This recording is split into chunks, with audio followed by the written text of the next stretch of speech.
The Ministry of Foreign Affairs and Immigration issuing an advisory to Bahamians tonight traveling to countries treating the Zika virus. Good evening, Bahamas. I'm Altaviz Munnings. Welcome to the Bahamas Tonight, the weekend edition. It's always good to see you. The Ministry of Foreign Affairs and Immigration advising Bahamians traveling to Rio de Janeiro, Brazil for the Summer Olympics, Miami, Florida, or the Turks and Caicos Islands to take the necessary precautions to avoid being bitten by the Aedes aegypti mosquito that reportedly also transmits dengue, chikungunya, and yellow fever viruses.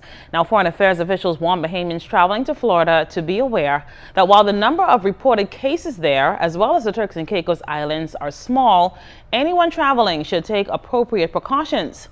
The disease, ministry officials say, though, is more prevalent in Brazil. Symptoms most common to the Zika virus include fever, headache, muscle and/or joint pains, a skin rash, and conjunctivitis or red eyes. The symptoms reportedly begin 2 to 7 days after infection, and only 1 out of 5 persons will develop symptoms. The disease is usually mild and lasts 2 to 7 days. There is no specific treatment or vaccine currently available. Meanwhile, the Ministry of Health encourages travelers to wear clothing to cover their skin, wear mosquito repellent, and avoid areas where mosquitoes are likely to congregate, like large pools of water. Foreign Affairs officials urge travelers to report any infections to the nearest Bahamas consulate or honorary consulate in the United States. Meanwhile, the Ministry of Health revving up primary care platform to ensure women who are and plan to get pregnant know how to deal with the impact of the Zika virus.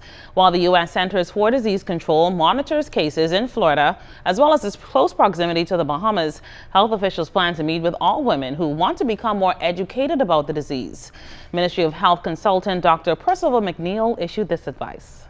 Mothers to be very aware of the symptoms of Zika, but not just that, because 80% of people have no symptoms at all. So it becomes an issue for women who can get pregnant, women who want to get pregnant, who haven't made up their minds. We are expanding the capacity to see pregnant women and young women on a daily basis in the clinics. Okay, and we hope to have that in place where a young woman can call the clinic, get an appointment, and go to see a doctor, whether she's in the private sector or the public sector.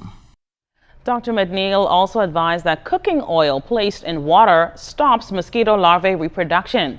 He also urges every woman to learn all they can about the Zika virus. The women who don't want to get pregnant, who have no desire to get pregnant, they need to see their healthcare providers. Those that haven't made up their mind, they need to get more advice from the internet, from their healthcare providers. And the healthcare system is ready and available to support that level of counseling. They need to talk to their healthcare providers so that they can make their individual choices. And whatever choice you make, the healthcare system is there to support you. If you decide to get pregnant, then you would want to talk to your healthcare provider, tell them what you want to do, and then arrange a system of close monitoring so that you're aware of everything that's happening during the pregnancy.